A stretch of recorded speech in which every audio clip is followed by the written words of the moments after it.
রিক্সাওয়ালা ভ্যানওয়ালার পয়সা, ঘুষ নাই, ওর মধ্যে ঘুষ আছে। কিন্তু কিছু ভদ্রলোক আছে, বুড়া রিক্সাওয়ালা, এই বেটা এদিকে আয়। বুড়া মানুষ রিক্সা চালায়, সেই জন্য অপমান। ওই বেটা তোমার বাপের বয়সী, আপনি কইতে পারো না। এরপরে উঠলো রিক্সায়, 7 মাথা থেকে 14 মাথায় যাবে। ওখানে যায়া বললো যে ভাড়া কত, সে চাইলো 10 টাকা ভাড়া। আরে বেটা 10 টাকা ভাড়া, রেড বই দেখা। যখন রিক্সার ভাড়া দেয় তখন রেড বই দেখার প্রশ্ন ওঠে। আর যখন শাড়ি কিনতে যায় লেখা আছে ফিক্সড প্রাইস, ঢোকার সাথে সাথে একটা 7 আপ অথবা একটা কি ফান্টা কিছু একটা দিল, খাইয়া ঠান্ডা। শাড়ির দাম কত? শাড়ির দাম 13,593 টাকা 92 পয়সা। এইখানে রেট কত তা তালাশও করে না, বেশি কথা কইলে ভদ্রতার খেলাপ হবে। ওইটা ঠিক মতো আনতে পারে, কিন্তু রিক্সাওয়ালা মাথার ঘাম ধারণা পয়সা নিয়ে তার সাথে ঝগড়া করে, তর্ক করে। এটা ঠিক নয়। সহস্তে যে ইনকাম করে, রাসূলুল্লাহ বলছেন আল কাসিবু হাবিবুল্লাহ, নিজের হাতে যে কামাই করে সে আল্লাহর বন্ধু। মুমিন ব্যক্তির চোখের চাহনি ইবাদত। আমি যে দেখি, এই দেখাটাও ইবাদত। কিরকম? আল্লাহ যা দেখতে নিষেধ করেছেন তা যদি না দেখি। নবীজি বলেছেন কোন সন্তান যদি তার মা বাপের দিকে রহমতের নজরে, ভালোবাসার নজরে যদি তাকায়, আল্লাহ রাব্বুল আলামিন তার আমলনামায় একটি নফল হজের সওয়াব লিখে দেন।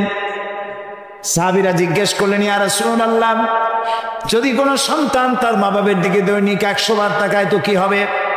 আল্লাহর নবী বলেন, আল্লাহর নিয়ামতের ভান্ডারে কোনো অভাব নাই। কোন বান্দা যদি তার মা বাপের দিকে দৈনিক 100 বার তাকায়, আল্লাহ রাব্বুল আলামিন তার আমলনামায় 100টা কবুল নফল হজের সওয়াব দিয়ে দিবেন। তা আপনার আমার চোখের চাহনি ইবাদতের মধ্যে শামিল।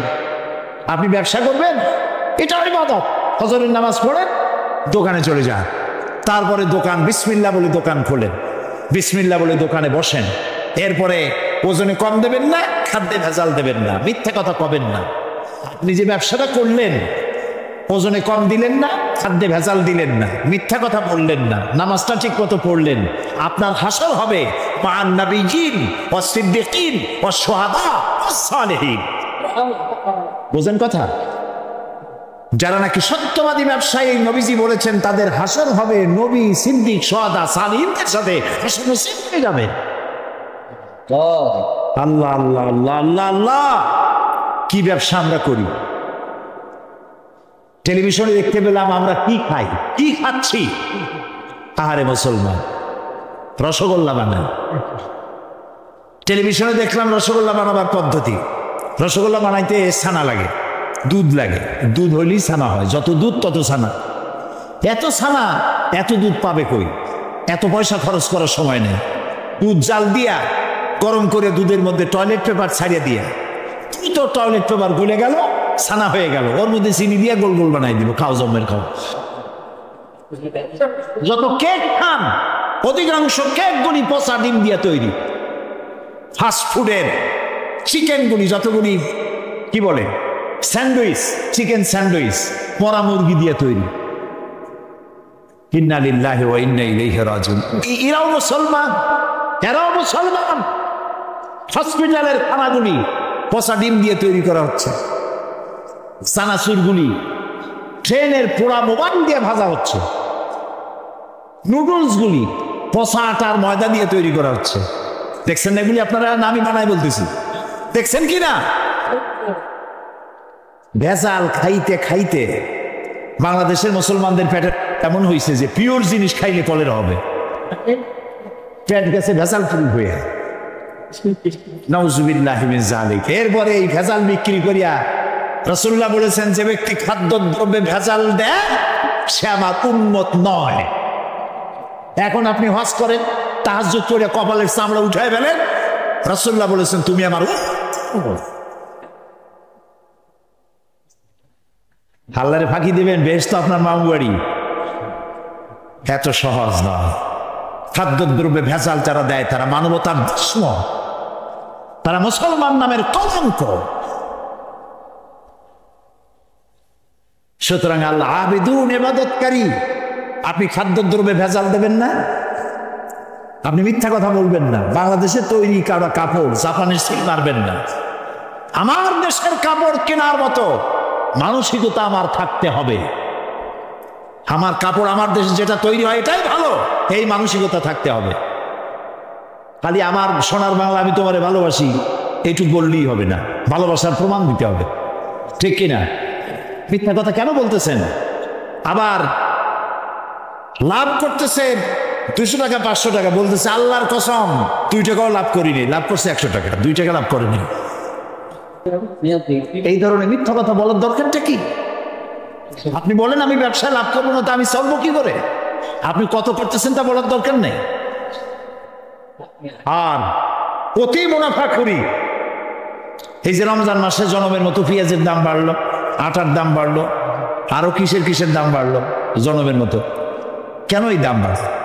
এই জন্য দাম বাড়ে মুসলমানের এইগুলি আগের থেকে কিনে রাখে 2 মাস 3 মাস আগে, রোজাদারদের কষ্ট দেওয়ার জন্য। আরে রোজাদারের মুখের দুর্গন্ধ আল্লাহর কাছে মিস্ক এবং আম্বরের চাইতে পবিত্র। রোজাদারদের জন্য আল্লাহ তাআলা জান্নাতের একটা আলাদা গেট রেখেছেন, যার নাম রায়্যান। এখানে শুধু রোজাদারেরা প্রবেশ করবে। সব রোজাদার যখন ওই গেট দিয়ে প্রবেশ করবে, গেট বন্ধ হয়ে যাবে, আর কেউ ঢুকতে পারবে না। রোজাদারদের সাথে আল্লাহ স্পেশাল সাক্ষাৎ দিবেন। সুবহানাল্লাহ।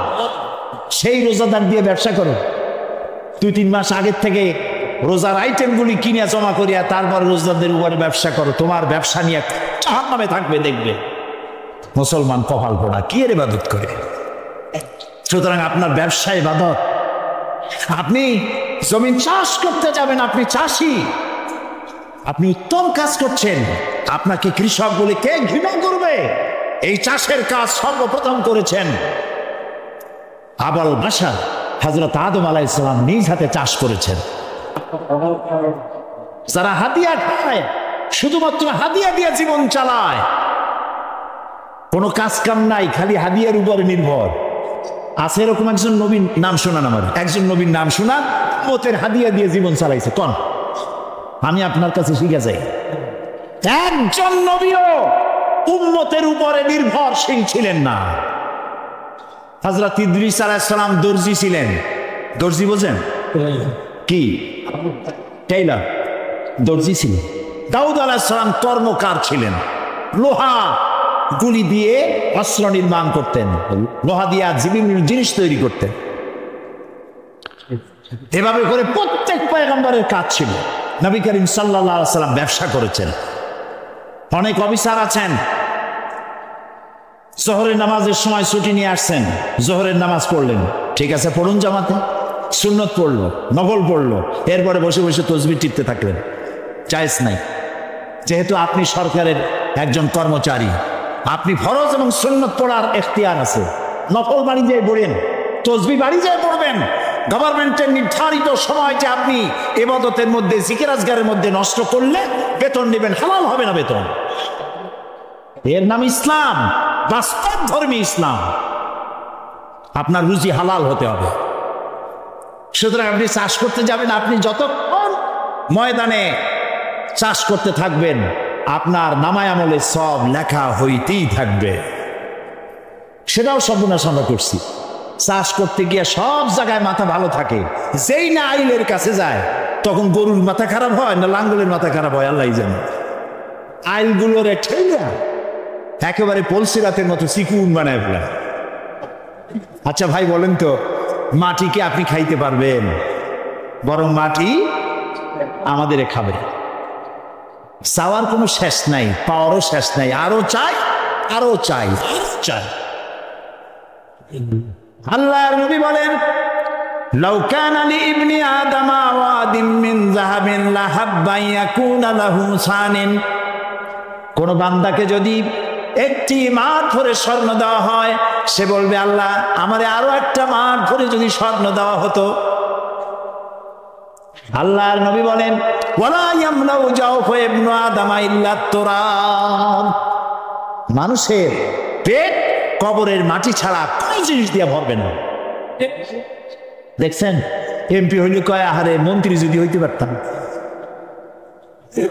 একটা গাড়ির মালিক আহারে যদি আরো 8টা 10টা গাড়ি হইতো, একটা হোটেলের মালিক আর যদি 5টা হইতো।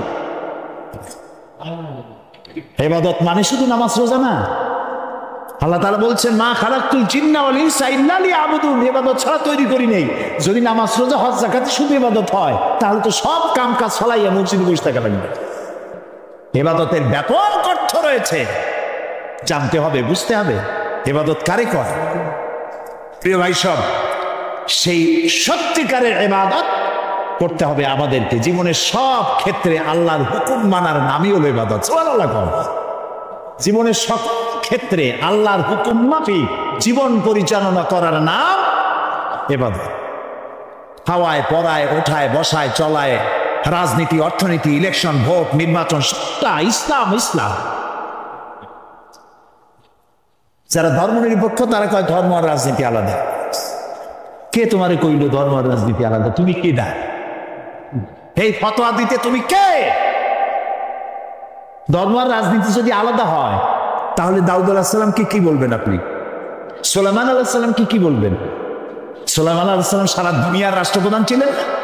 পানায় কইলাম না, কোরআন শরীফে আছে, সারা দুনিয়ার রাষ্ট্রপ্রধান ছিলেন। কেরা কথা করে?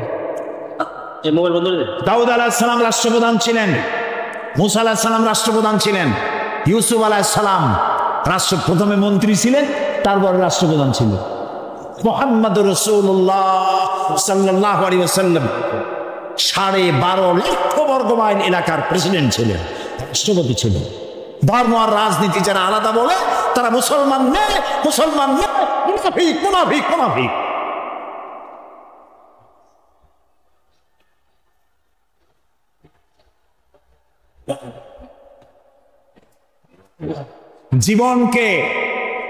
জীবনকে আমরা দ্বিধা বিভক্ত করতে পারি না।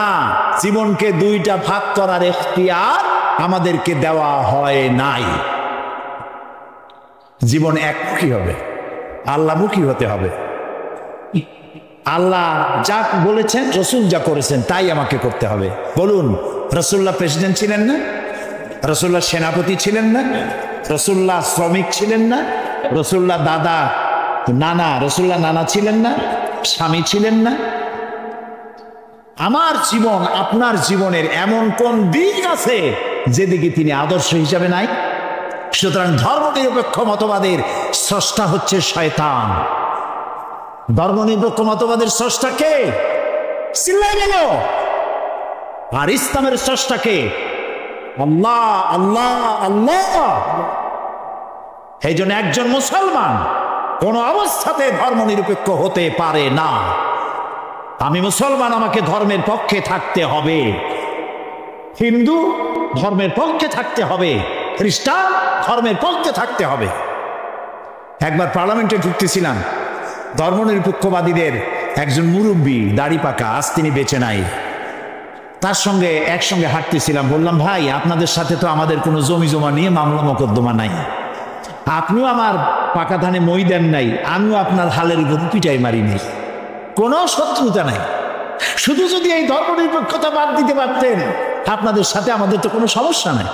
কয়েছে ধর্মনিরপেক্ষ বাদ দেবো কেন? আল্লাহ নিজেই তো ধর্মনিরপেক্ষ। কইলাম আস্তাগফিরুল্লাহিল আযীম। কয় কি আল্লাহর চাইতে ধর্মের পক্ষে আছে কিনা? আল্লাহ তো নিজেই বলেছেন ইন্না দীনা ইনদাল্লাহিল ইসলাম।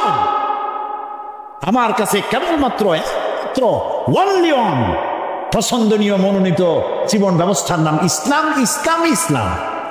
তো আল্লাহর চাইতে ধর্মের পক্ষে আর কি আছে? কি উল্টা বুঝলো! হায় হায় রে, মারা গেছে লোকটা, এখন কি নিরপেক্ষ হইতেছে আল্লাহ জানে। প্রিয় ভাই সব, বুঝে শুনে কাম করেন। চিরকাল আমরা এখানে থাকবো না, বিদায় হইতে হবে এবং আল্লাহর কাছে আমাদেরকে উঠতে হবে। এই জন্য যে যত বক্তৃতা করুক আর যাই কিছু করুক না কেন, আপনি পরকালের চিন্তা করবেন। এমন কাজ করা যাবে না যা আল্লাহ রাজি নাই। ধর্মনিরপেক্ষ মতবাদ মুসলমানের জন্য গ্রহণ করা জায়েজ নাই, জায়েজ নাই, জায়েজ নাই। এটি 2 নম্বর হচ্ছে আল আবিদুন, ইবাদতকারী। জীবনের সকল ক্ষেত্রে ইবাদত করতে হবে কার? আল্লাহ তাআলা। আল্লাহর ইবাদত দিয়ে যেন আমরা জীবন চালাইতে পারি, আল্লাহ যেন তৌফিক দান করে দেন। এবং এই ইবাদত আমাদের করতে হবে মৃত্যু পর্যন্ত। কতক্ষণ? এই যে এখন যে সন্ত্রাস চলছে, এই সন্ত্রাসের অবস্থা থেকে যদি বাঁচতে চাই আর ক্ষুধার সময় যদি খেতে চাই, কি সুন্দর একটা সূরা আছে, সূরা কুরাইশ। আল্লাহ তাআলা বলছেন, ফালইয়াবুদু রাব্ব হাযাল বাইত। হে কুরাইশরা,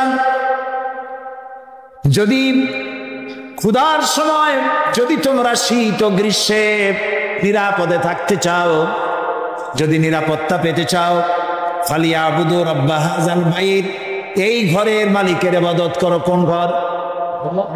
বাইতুল্লাহ শরীফ। এই ঘরের মালিকের ইবাদত, মালিক কে? এই ঘরের মালিকের ইবাদত করলে কি হবে? আল্লাহ তাআলা বলেন, আল্লাযী আত'আমাহুম মিন জু'ইন ওয়া আমানাহুম মিন খাউফ। এই ঘরের মালিকের ইবাদত করো, কি হবে? ক্ষুধার সময় তিনি খাদ্য দিবেন, ভীতির সময় তিনি নিরাপত্তা দান করবেন। আল্লাহ, আমরা তো এটাই চাই, আমার ক্ষুধার সময় খাবার চাই, ভীতির সময় নিরাপত্তা চাই। কে দিতে পারবেন? কে দিতে পারবেন? আল্লাহ তাআলা দিতে পারবেন। আমরা কি জান্নাতে যেতে চাই? বলেন, যেতে চাই? আল্লাহ তাআলা বলেন, জান্নাতে যদি যেতে চাও, ফাদখুলি ফি ইবাদি ওয়াদখুলি জান্নাতি। আমার গোলামির মধ্যে শামিল হও। ফাদখুলি ফি ইবাদি, আমার বান্দাদের মধ্যে শামিল হয়ে যাও। ওয়াদখুলি জান্নাতি, এরপর আমার জান্নাতে চলে যাও। গোলাম না ইউশরিক বিইবাদাতি রাব্বিহি আহাদা, এবং আল্লাহর ইবাদতের মধ্যে কাউকে শরীক স্থাপন করো না। শিরক কোন অবস্থাতে করা যাবে না। শিরক সম্পর্কে নবী করিম সাল্লাল্লাহু আলাইহি সাল্লাম একটা দৃষ্টান্ত দিয়েছেন, দারুণ দৃষ্টান্ত। শিরক কি ভয়াবহ জিনিস! শিরক সহজে বোঝা যায় না, সওয়াবের নিয়তেও মানুষ শিরক করে। এই শিরক বোঝা কঠিন, সেই জন্য রাসূলুল্লাহ একটা দৃষ্টান্ত দিয়েছেন। অমাবস্যার রাত, কিসের রাত? অমাবস্যার রাতে কালো পাথরের উপর থেকে কালো পিঁপড়া যদি যায়, চিন্তা করেছেন কথা? অমাবস্যার রাত, মানুষ নিজেকেও নিজে দেখে না, পাথরটা কি রঙের, ওর উপর থেকে যাচ্ছে কি দেখা যায়? এইটা যেমন দেখা যায় না, মানুষ নিজের অজান্তে না জেনে এরকম শিরকের মধ্যে মুবতালা হয়ে যায়। এই জন্য শিরকে বাঁচতে হবে। কিয়ামতের দিন আল্লাহ তাআলা তার বান্দাকে, যে বান্দাকে জান্নাত দিতে ইচ্ছে করবেন, পাহাড় পরিমাণ গুনাহ যদি থাকে, আর আল্লাহ যদি ইচ্ছে করেন ওই বান্দাটাকে জান্নাতি দিবেন। আল্লাহ তো বেপরোয়া, কারো কাছে তার কৈফিয়ত দেওয়া লাগে? তিনি তার কোনো বান্দাকে জান্নাতি দিবেন। গুনাহ করেছে জীবনে বহুত, আল্লাহ বললেন তোরে মাফ করে দিলাম। কেউ বলতে পারবে যে আল্লাহ মাফ করলা কেন? না। আল্লাহ যদি মাফ করতে চান, ফেরেশতাকে বলবেন, ফেরেশতা দেখো তো তার আমলনামায় কোনো শিরক আছে নাকি। কোন শিরক যদি না থাকে, যদি হয়, আল্লাহ বলবেন মাফ করে দিলাম, যাও জান্নাতে। তবে ভালো কাজ করতে হবে। তাহলে কিয়ামতের দিন কার সাথে দেখা হবে?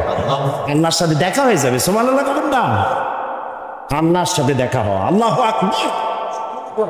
যে অনুষ্ঠানে, জান্নাতের যে অনুষ্ঠানে আল্লাহ তাআলা তার বান্দাদের সঙ্গে দেখা করবেন,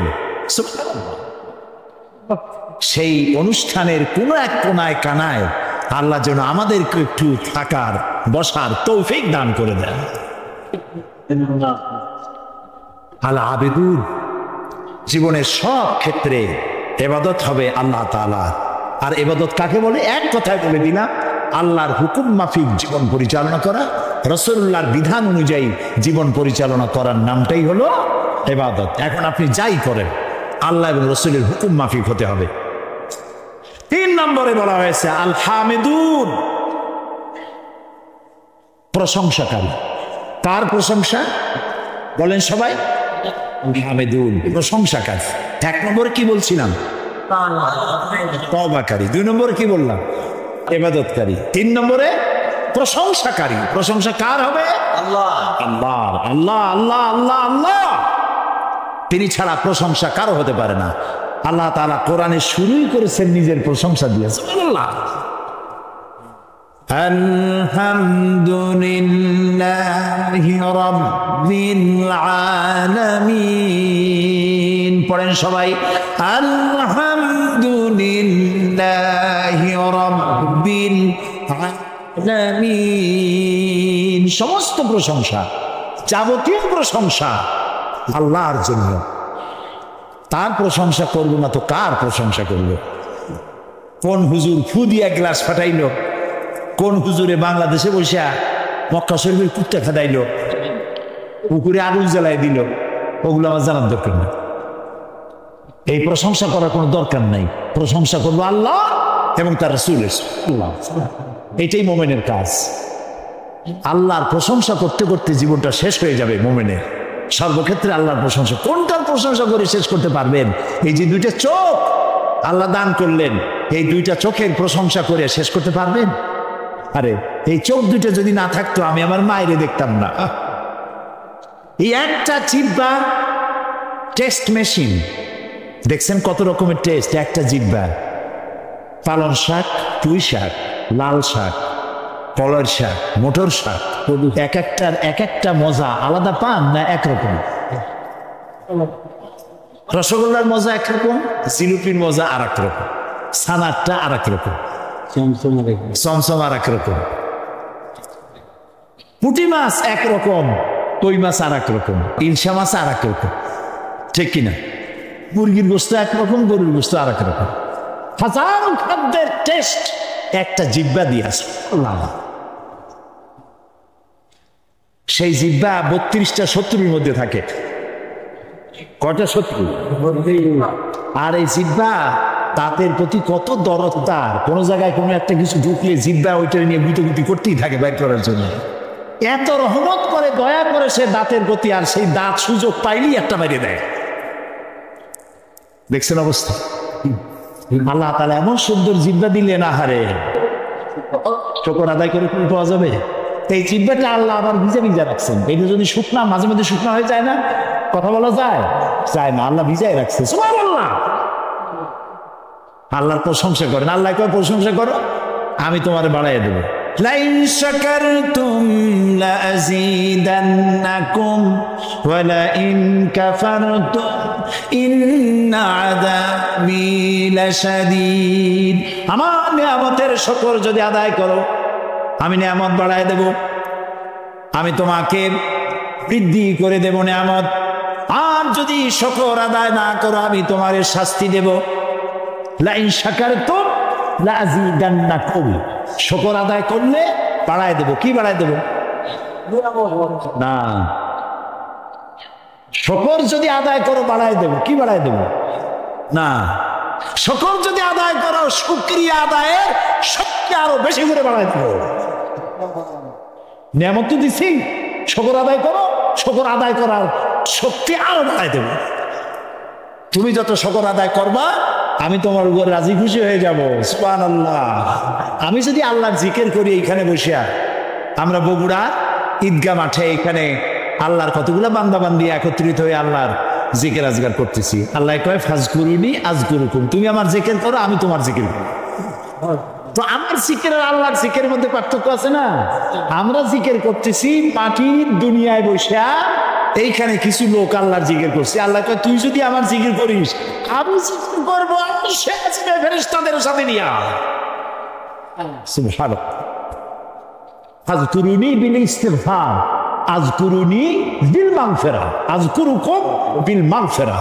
তুমি আমাকে ইস্তিগফারের সাথে স্মরণ করো, আমি তোমারে ক্ষমা করার দিয়া তোমারে স্মরণ করব। সুবহানাল্লাহ। আল হামিদুন। আল্লাহর প্রশংসা করিয়া, আল্লাহর যদি প্রশংসা করি, তাহলে আল্লাহর লাভ আছে কিছু? না, আল্লাহর লাভ নাই। কারণ আল্লাহর লাভ হইতো যে আমরা যত প্রশংসা করব, আল্লাহর পজিশন তত বাড়তে থাকবে। এরকম হবে নাকি? আল্লাহর মর্যাদা যে ডিগ্রিতে আছে, আপনি আমি সারা পৃথিবীর মানুষ আল্লাহর জিকির ফিকির খান করে আল্লাহর ওই পজিশন থেকে 1 ডিগ্রি উপরে উঠাইতে পারবো না। আর সারা মানুষ যদি আল্লাহকে অস্বীকার করে, শুকরিয়া প্রশংসা যদি না করে, যে পজিশনে তিনি আছেন তার থেকে 1 ডিগ্রি নিচেও নামবে না।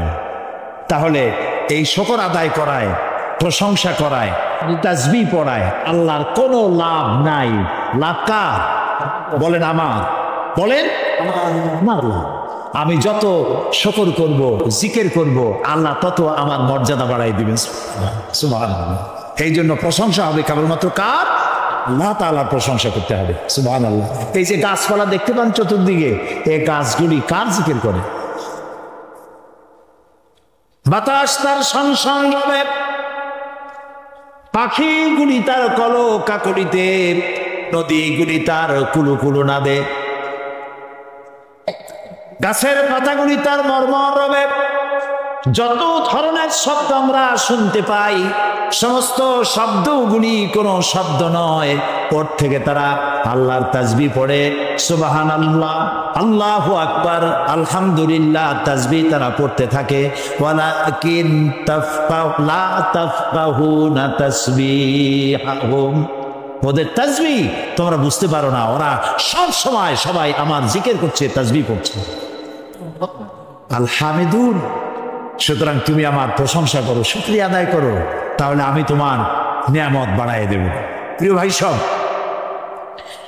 আল্লাহর এই নিয়ামতের শুকর আমরা যেন জীবনের সব ক্ষেত্রে করতে পারি, এ তৌফিক যেন আল্লাহ আমাদেরকে দান করে দেন।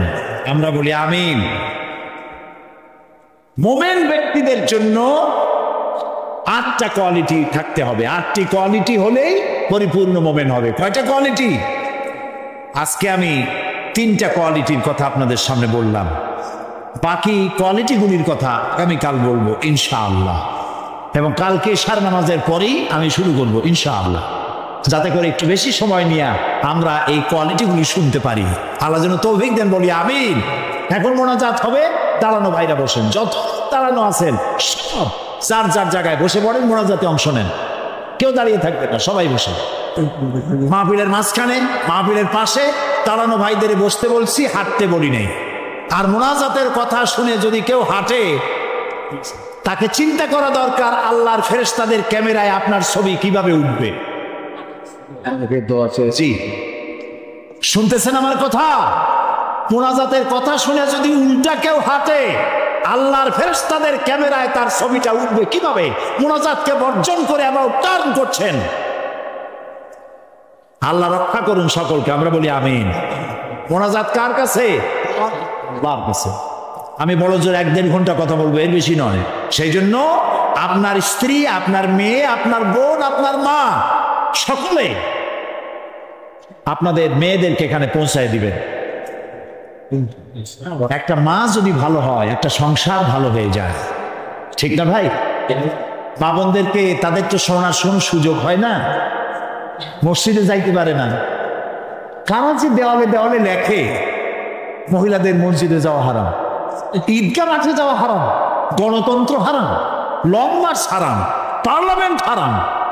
মনে হয় তাদের কাছে একটা কিতাব আছে, কিতাবের নামটা হচ্ছে কিতাবুল হারাম। ওখানে হারাম ছাড়া কিচ্ছু নাই। গণতন্ত্র হারাম যারা বলে, এই জাহেলদেরকে জিজ্ঞেস করতে চাই, ক্ষমতা পরিবর্তনের জন্য গণতন্ত্র না থাকলে পদ্ধতি কি? কেমনে ক্ষমতা যাবে মানুষ? সরকারের পরিবর্তন কিভাবে হবে? সুতরাং আজকের যারা বোমাবাজ, যারা দেওয়ালে দেওয়ালে রাস্তায় রাস্তায় যারা লেখে গণতন্ত্র হারাম, এই বোমাবাজ হয়।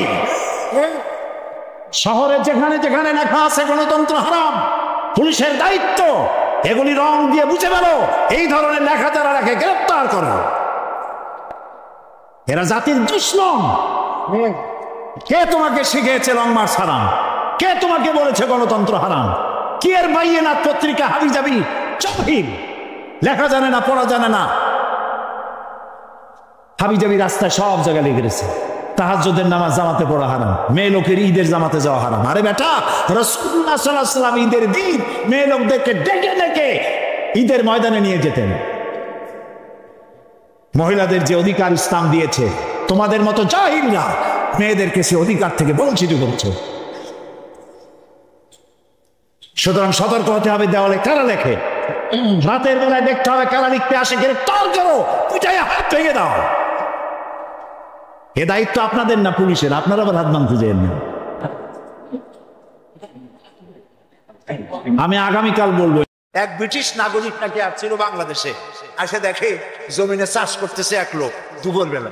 তো তারে গিয়ে ব্রিটিশ নাগরিক জিজ্ঞেস করতেছে, ইংলিশ বেটা, হাউ ডু ইউ ডু? তো কৃষক বলতেছে, আমার বুঝি খেয়ে খেয়ে কাম নাই, এখন তোমার সাথে আমি এই চাষ ছাড়িয়ে দিয়ে হাডুডু খেলবো, এটা কথা হইলো নাকি? মানে শব্দের সাথে মানুষ যা মিলাইতে চায় তাই মেলে। আল্লাহ তাআলা বলছেন, বসন্তকালে গাছের ডালে শোনেন কোকিল পাখি কুহু কুহু করে ডাকতেছে। আল্লাহ রাব্বুল আলামিন বলেন, ওয়ালাকিন লা তাফকাহুনা তাসবিহাহুম, তোমরা ওদের তাসবিহ বোঝো না।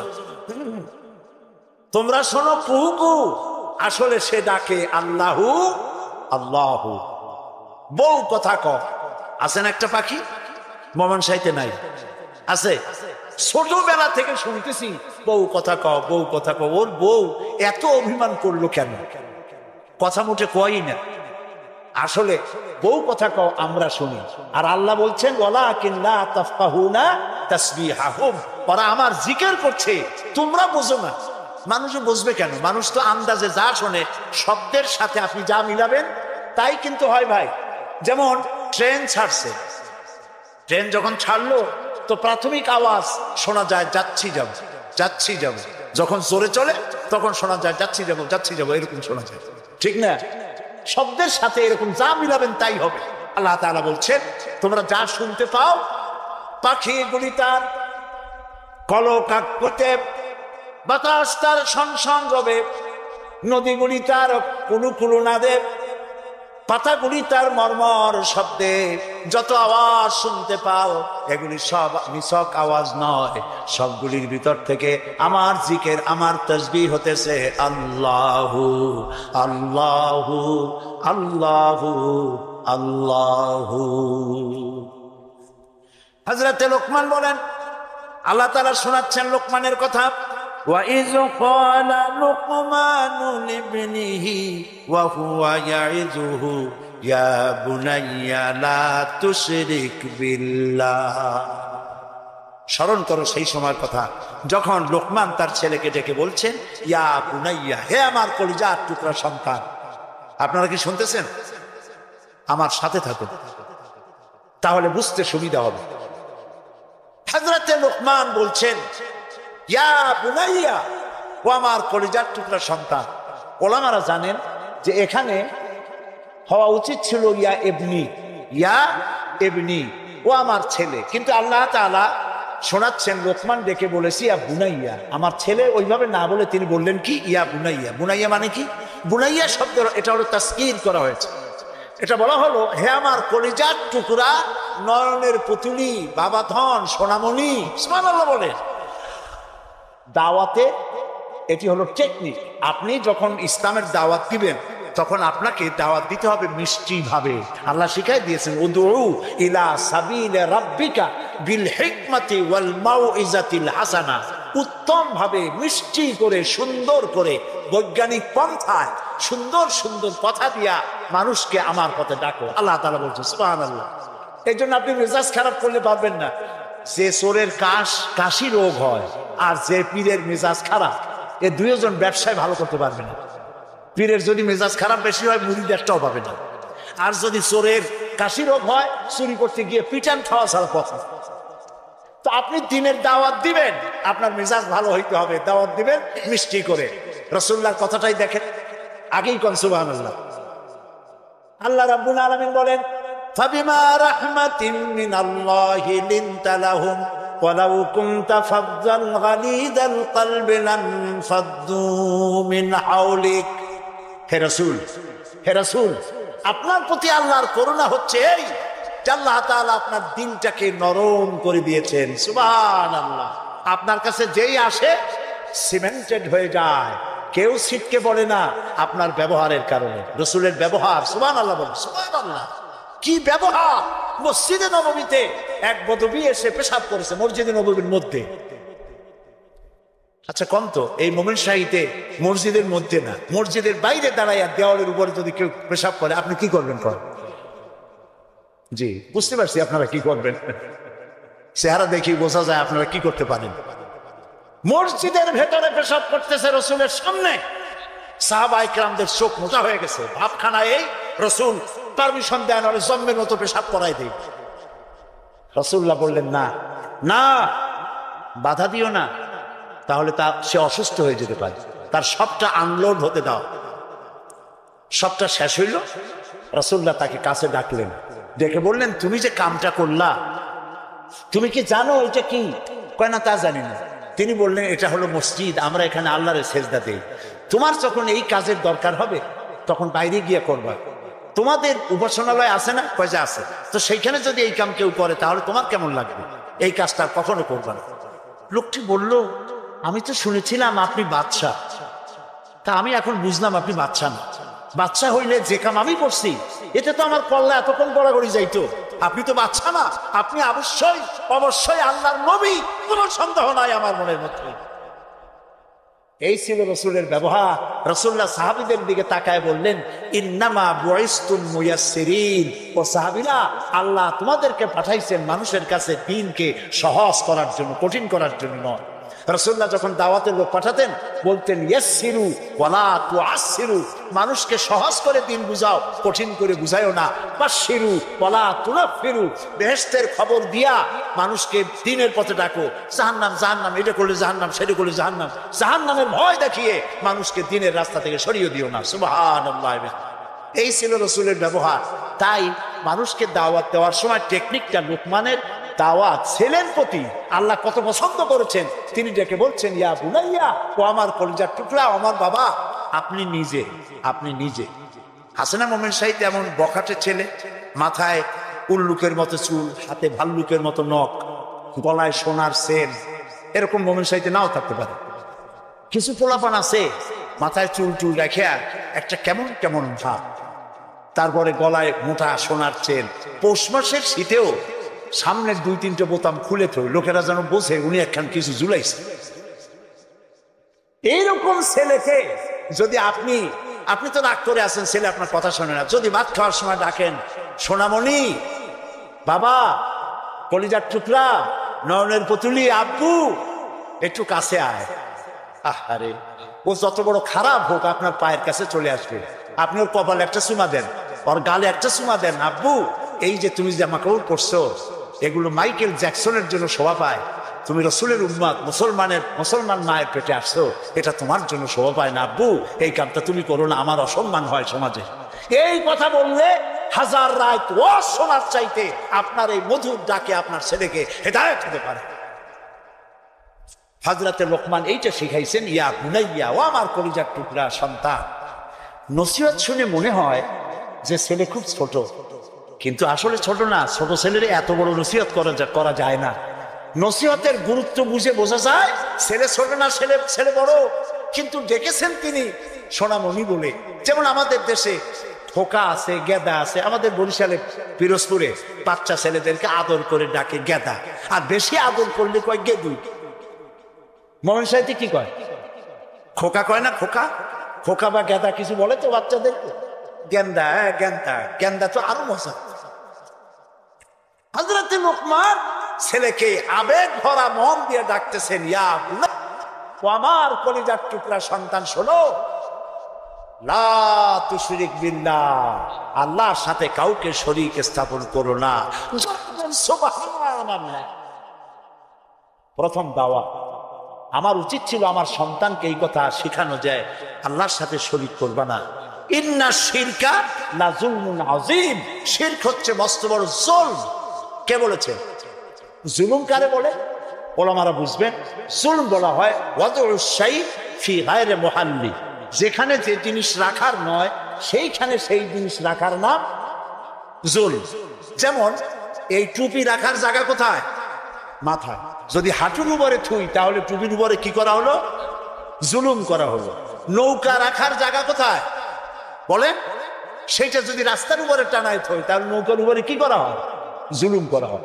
যে জিনিস যেখানে রাখার ওটা সেখানে রাখতে হবে, উল্টা করলে কি হবে? জুলুম হবে। হযরতে লোকমান বলছেন, ইন্না শিরকা লা যুলমুন আযীম, শিরক হচ্ছে মস্ত বড় জুলম। তাহলে শিরকটা কি? শিরক হলো আল্লাহর কাছে যেসব সাহায্য পাওয়া যায় ওই সব সাহায্য অন্যের কাছে চাওয়া যাবে না। আল্লাহ তাআলার সঙ্গে চাইলে পরে চাওয়াটাই শিরক নয়। যেমন আমার ঘরে অনেক সময় মেহমান আসে, আমার ঘরে চা বানাবো, চিনি নেই, তখন আমার ঘরের কাজের লোককে বলা হয় দোতলায় যাও বা তিনতলায় যাও, একটু চা, একটুখানি চায়ের পাতা বা একটুখানি চিনি চায়ে নিয়ে আসো। এটা কিন্তু শিরক না। আমি বাড়ি বানাইতেছি, টাকায় কুলাইতে পারছি না, আমি দেলোয়ার হোসেন খান দুলু ভাইকে বললাম, ভাই আমরা তো পার্লামেন্টে একসাথে থাকি, আমি তো টাকায় কুলাইতে পারতেছি না, আমার 10 লাখ টাকা দেন। এটা শিরক না। কথা কি বুঝে আসতেছে? কোনটা শিরক? শিরক হলো বিবাহ করেছে 8-10 বছর বাচ্চা হয় না, এই বাচ্চা আপনি কোনো খাজা বাবা কোনো পীরের মাজারে চাইতে পারবেন না, এটার নামই শিরক। আমার অসুখ হয়েছে, আমি রোগ মুক্তির জন্য কোনো পীরের নামে মানত করতে পারি না, হারাম। মানুষের নামে মরা পীর অথবা জীবিত পীর, কোন পীরের নামে মানত এবং তার কাছে আশা পূরণের জন্য যাওয়া জায়েজ নাই, হারাম, হারাম এবং হারাম। সন্তান দেবে কে? চিল্লায় বলেন। সন্তান দেওয়ার মালিক তিনি, তিনি ছাড়া কেউ সন্তান দিতে পারে না। এই দেখুন কোরআন, কোরআনে কারিমে রব্বুল আলামিন বলেন, আমি কাউকে কন্যা দেই, আমি কাউকে পুত্র দেই, কন্যা দেই না, কন্যা দেই তো পুত্র দেই না, আবার কাউকে কন্যাও দেই পুত্রও দেই, আবার কাউকে কিছুই দেই না। ইন্নাল্লাহা আলা কুল্লি শাইইন কাদির। সমস্ত জিনিসের উপরে ক্ষমতা কার? সবাই বলে আল্লাহ তাআলার ক্ষমতা। আচ্ছা, আরেকটা কথা বলো, আপনারা জবাব দেন, পীর বুজুর্গ তারা বড় না নবীরা বড়? কারা বড়? মানুষে বোঝে না, সেই জন্য বলে পীর পয়গম্বর। কথা বলতে গিয়ে বলে পীর পয়গম্বর, মনে হয় যেন পীর আসছে আগে পয়গম্বর আসছে পরে। সূরা আপনারা পড়বেন, সূরা আলে ইমরানের মধ্যে আছে হযরতে জাকারিয়া আলাইহিস সালাম বুড়া হয়ে গেছেন, সন্তান নাই, একটাও নেই। তিনি আল্লাহর কাছে ফরিয়াদ করলেন, আল্লাহ আমি একদম বেওয়ারিস হয়ে যাব মরিয়া, তুমি আমাকে একটা সন্তান দিও। একদিন তিনি নামাজ পড়তেছিলেন, নামাজের মধ্যে হযরতে জিবরাইল আলাইহিস সালাম আসলেন। হযরতে জিবরাইল ওহী নাযিল করলেন। আল্লাহ তাআলা বলেন, হে জাকারিয়া, আমি তোমাকে সুসংবাদ দিতেছি, তোমাকে একটি পুত্র সন্তান দেওয়া হবে। পুত্র সন্তানটি জন্মগ্রহণ করার সঙ্গে সঙ্গে নাম রেখে দিও ইয়াহইয়া। ছেলে হবে, সন্তান হবে, সন্তান হবে ছেলে। আর নাম রেখে দিলেন কে? আল্লাহ নিজেই। হযরত জাকারিয়া প্রশ্ন করলেন জিবরাইলকে, জিবরাইল, আল্লাহ তো বললেন যে আমারে আল্লাহ ছেলে দিবেন, কিন্তু এই ছেলেটা হবে কেমন? আমি তো বুড়া, সোজা হয়ে খাড়াইতেও পারি না, আমার বউ হলো বুড়ি, আকিম, বম্ভা, বাজা, জিন্দিগিতে বাচ্চা হয় নাই, আমি বুড়া, বউ বুড়ি, বাচ্চা হবে কেমন? হযরত জিবরাইল জবাব দেন নাই। জবাব দিয়েছেন কে? মাত্র একটি শব্দ দিয়ে জবাব দিয়েছেন তিনি। আল্লাহ তাআলা বলেছেন, কাযালিক, যেমনি ইচ্ছে করি তেমনি বাচ্চা দেব। সুবহানাল্লাহ বলে। এই জন্য নবী করিম সাল্লাল্লাহু আলাইহি ওয়াসাল্লাম বলেছেন, লা তুহসা আজাইবুহু ওয়ালা তুবলা গারাইবুহু। এই কোরআন কোনোদিন পুরাতন হবে না, এই কোরআন কোনোদিন জীর্ণ হবে না, এর আশ্চর্যকারিতা এবং বিস্ময়কারিতার কোনো শেষ হবে না। ফিহে মাসাবিহুল হুদা, এটি হচ্ছে কোরআন, হচ্ছে হেদায়েতের মশাল, ও মানারিল হিকমা, এবং এটা হচ্ছে বিজ্ঞানের সুউচ্চ মিনার। এই যে বিজ্ঞানের আবিষ্কার হচ্ছে, বিজ্ঞানের আবিষ্কার যত বাড়বে কোরআন বোঝা তত সহজ হবে। সুবহানাল্লাহ। নবীজি কোরআন তেলাওয়াত করছেন আর অমুসলিমরা ইসলাম কবুল করে চলছে। কাফেরেরা সচেতন হয়ে গেল, আমাদের লোকগুলি তো আর ধরে রাখতে পারবো না, সব তো মুহাম্মদ সাল্লাল্লাহু আলাইহি ওয়াসাল্লামের পিছনে লাইন লাগাইছে। তখন তারা হযরত ওমরকে লাগিয়ে দিল যে এই লোকটাকে যেখানে পাওয়া যায় সেখানে মারো। হযরত ওমর রাদিয়াল্লাহু তাআলা আনহু তখন জাহিল, তিনি কাফের ছিলেন, মারার জন্য নেমে গেলেন। কোথায় পাওয়া যায় খুঁজতে খুঁজতে জানা গেল যে তিনি মসজিদে হারামে নামাজ পড়ছেন। পেছনে গিয়ে ওমর দাঁড়িয়েছেন, অপেক্ষা করছেন যে ঠিক আছে নামাজ পড়তেছে, নামাজ পড়াটা শেষ হোক, তারপরে আচ্ছা তবে দেখব। নবী করিম সাল্লাল্লাহু আলাইহি ওয়াসাল্লাম নামাজের মধ্যে তেলাওয়াত করতেছেন জোরে জোরে। এখন আপনারা বুঝুন, এ কোরআন শরীফ হচ্ছে আল্লাহ, তেলাওয়াত করছেন যার উপরে নাজিল হয়েছে তিনি। এখন শুনতে কত মজা হচ্ছে। হযরত ওমর তিনি বলছেন যে আমি মনে মনে ভাবলাম যে মুহাম্মদ সাল্লাল্লাহু আলাইহি সাল্লামকে এইসব কথা জেনে শিখায়। উনি তো কোনো স্কুল কলেজে যায়নি, মাদ্রাসায় যায়নি, কই পান এত সুন্দর সুন্দর কথা? নিশ্চয়ই জেনে শিখাচ্ছে। হযরত ওমর বলেন, আমি যখন মনে করছি নবীজিকে মুহাম্মদ সাল্লাল্লাহু আলাইহি সাল্লামকে জেনে কথাগুলি শিখিয়েছে, অমনি তিনি নামাজের ভিতরে তেলাওয়াত করলেন, ইন্নাহু লাকাউলু রাসূলিন কারীম। এটি একটি মহান বার্তাবাহকের বর্ণনা। হযরত ওমর চিন্তা করলেন, সর্বনাশ, আমি মনে মনে চিন্তা করছি জেনের কথা, আর উনি জবাবে বললেন না, জেনের কথা না, এটা সম্মানিত বার্তাবাহক, তিনি বর্ণনা করছেন। হযরত ওমর বলেন, আমি মনে মনে ভাবলাম, জেন যদি না শিখিয়ে থাকে তাহলে তলে তলে কোন ফাঁকে যেন মুহাম্মদ সাল্লাল্লাহু আলাইহি সাল্লাম কবি হয়ে গেছেন। কারণ এত সুন্দর মিলিয়ে মিলিয়ে কথা তো আর শুনি নাই কখনো। হযরত ওমর বলেন, আমি যখন ভাবলাম তিনি কবি হয়ে গেছেন, অমনি তিনি নামাজের ভিতরে আমার এই কথার প্রতিবাদ করলেন। তিনি পড়লেন, ওয়ামা হুয়া বিকাউলি শাইরিন কালিলাম মা তুমিনুন। না না না, এটা কোনো কবির কথা নয়, তোমরা খুব কমই বিশ্বাস স্থাপন করো। হযরত ওমর বলছেন, কি সাংঘাতিক কথা! চিন্তা করলাম জেনের কথা কয় না, জেনের কথা না, চিন্তা করলাম কবির কথা মনে মনে, আর উনি প্রকাশ্যে জবাব দিচ্ছেন যে কবির কথা না। তাহলে তো শুধু কবি, উনি কবি হন নাই, উনি গণকও হয়েছে, তা না হলে আমার মনের কথা বুঝে কেমনে? হযরত ওমর বলেন, আমি যখন মনে মনে চিন্তা করলাম তিনি গণক হয়েছেন, অমনি নামাজের ভিতরে তিনি আমার এই কথারও জবাব দিয়ে দিলেন। তিনি পড়লেন, ওয়ালা বিকাউলি কাহিনিন কালিলাম মা তাযাক্কারুন। না, এটা কোনো গণকের কথা নয়। সুবহানাল্লাহ, তোমরা খুব কমই উপদেশ গ্রহণ করে থাকো। হযরত ওমর বলছেন, এবার আমার পায়ের তলা থেকে যেন মাটি খসে যাচ্ছে। কি আশ্চর্য কথা! যা মনে চিন্তা করি তার জবাব আসে নামাজ থেকে। এটা জেনের কথা না, এটা কবির কথা না, এটা গণকের কথা না, তবে এটা কি? বিরাট এক জিজ্ঞাসাবোধক চিহ্ন আমার সামনে ঘুরপাক খাচ্ছে, তবে এটা কি? হযরত ওমর বলেন, আমি যখনই চিন্তা করলাম তবে এটা কি, অমনি রাসূল নামাজের ভিতরে আমার সে কথার জবাব দিয়ে দিলেন। তিনি পড়লেন, তানজিলুম মির রাব্বিল আলামিন। এটি হচ্ছে আল্লাহ রাব্বুল আলামিনের নাযিলকৃত কিতাব। হযরত ওমর বলছেন, আমার মনে হচ্ছিল যেন ইসলাম তার সব শক্তি নিয়ে তার শেকড় শুদ্ধ আমার কলিজার মধ্যে গেড়ে বসতেছে। কোরআন এক বৈপ্লবিক পরিবর্তন এনেছিল তদানীন্তন সমাজের মধ্যে। যারা চোর ছিল, ডাকাত ছিল, রাসূলুল্লাহ মেসমেরিজম করেন নাই, জাতিকে হিপনোটাইজ করেননি। গোটা জাতি চোর, ডাকাত, জেনাকার, বদমাশ, সন্ত্রাসী, সুদখোর, গোটা জাতির মধ্যে একটি বিরাট পরিবর্তন এসে গেল। যারা ছিল চোর, যারা ছিল ডাকাত, তারা মানুষের সম্পদের পাহারাদার হয়ে গেল। সুবহানাল্লাহ বলবেন না?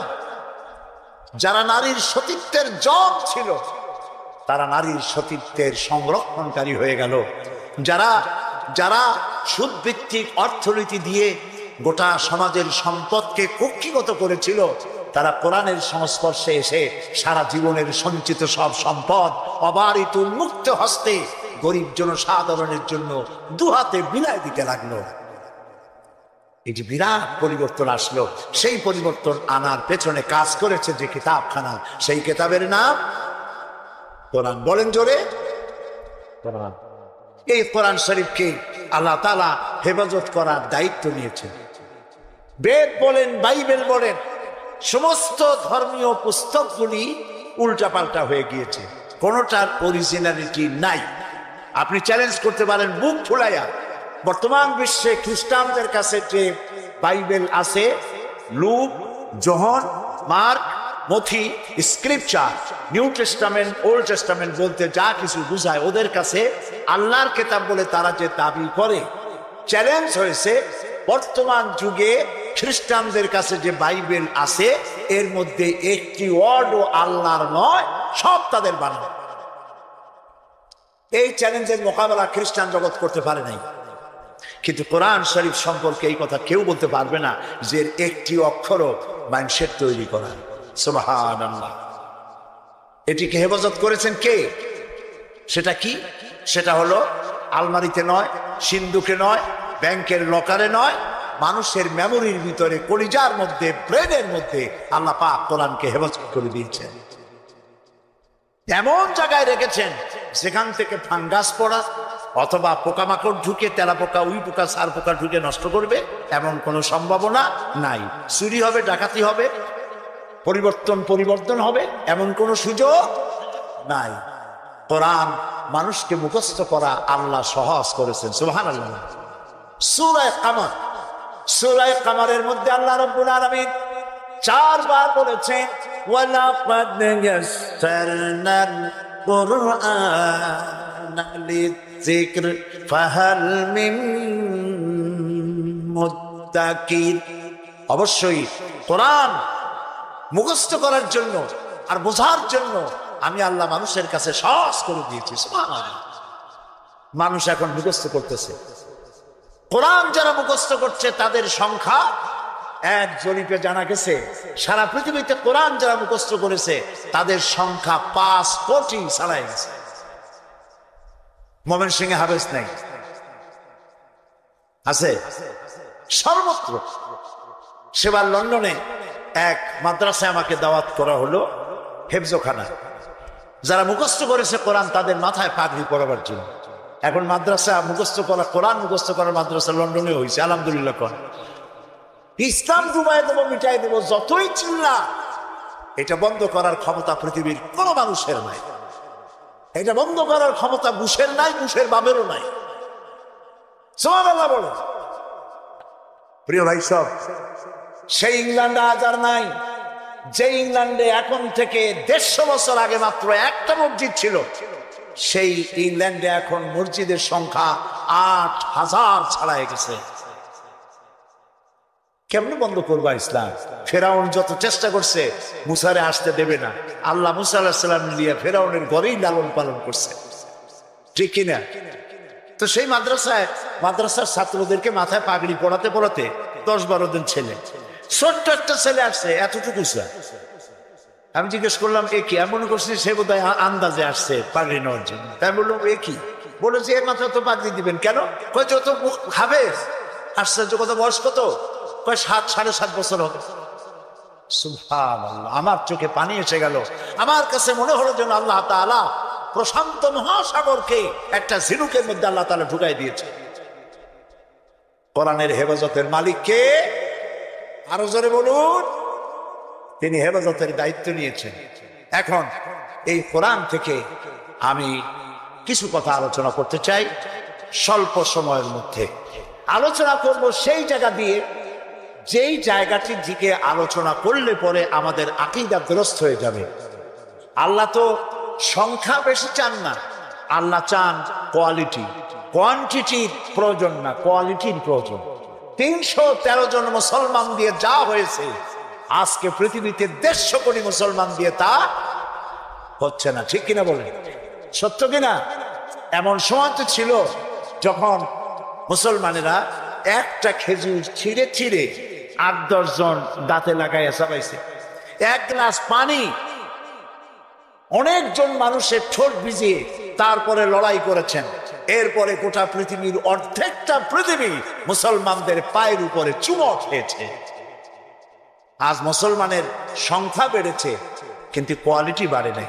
কোয়ালিটি বাড়াবার জন্য ফাউন্ডেশন হচ্ছে তাওহীদ, তাওহীদে বিশ্বাস, শিরক থেকে বাঁচা আর তাওহীদে বিশ্বাস স্থাপন করা। এই আকীদা যদি মজবুত না হয় তাহলে আমাদের সংখ্যা যতই বাড়ুক, কাফের এবং দুশ্মনদের সামনে আমরা হেয় প্রতিপন্ন, লাঞ্ছিত হতে বাধ্য হব। সেই জন্য আমি আপনাদের সামনে একটি জায়গা থেকে আলোচনা করতে চাই। তার আগে শয়তানের ওয়াসওয়াসা থেকে পানাহ চেয়ে নিতে হবে, কারণ শয়তান চায় না যে আমরা আল্লাহর কথা শুনি। শয়তান কি চায়? সেজন্য আল্লাহ তাআলা বলেছেন কোরআন তেলাওয়াতের সময় শয়তানের ওয়াসওয়াসা থেকে আমার কাছে পানাহ চেয়ে নিন।